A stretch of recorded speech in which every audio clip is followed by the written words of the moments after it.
இன்னைக்கு வந்து பார்த்தீங்கன்னா, நம்ம காலேஜில இனாகுரேஷன் டேன்னு சொன்னாங்க. இது எவனுமே என்கிட்ட சொல்லவே இல்ல. சொல்லியிருந்தா கொஞ்சம் நல்ல அவுட்ஃபிட்ல வந்திருக்கலாம். ஒரு வழியா காலையில அட்டெண்டன்ஸ போட்டு முடிச்சாச்சு. எல்லாரும் விட்டுட்டு போயிட்டானுங்க. எங்க நடக்குதுன்னு கண்டுபிடிக்கிறதுக்கே 1/2 அன் ஹவர் ஆயிருச்சு. எப்படியோ ஒரு வழியா கண்டுபிடிச்சிட்டோம். இவர் தான் வந்துட்டு பார்த்தீங்கன்னா, சீஃப் கெஸ்ட்டு. எப்படியோ இவர் கூட ஒரு ஃபோட்டோ எடுத்தாச்சு. கடைசியா வந்து பார்த்துட்டீங்கன்னா, டம்ளர் எடுக்கிற கேம்னு ஒண்ணு சொல்லி வச்சாங்க. அதில வந்து பார்த்தீங்கன்னா, ரைட் சைடுல இருக்கிறது வந்து பார்த்தீங்கன்னா, நானும் என் ஃப்ரெண்டு ஈசி. லெஃப்ட் சைடுல இருக்கிறது வந்து பார்த்தீங்கன்னா, ட்ரிபிள் இ. ஜஸ்ட் மிஸ் நான் விழுந்தே இருப்பேன்.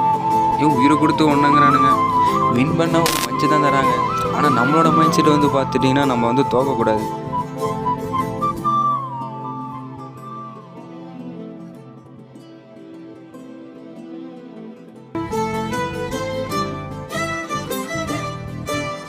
உங்க காலேஜில எப்படி இனாகுரேஷன் டே நடந்துச்சுன்னு கமெண்ட்ல சொல்லுங்க.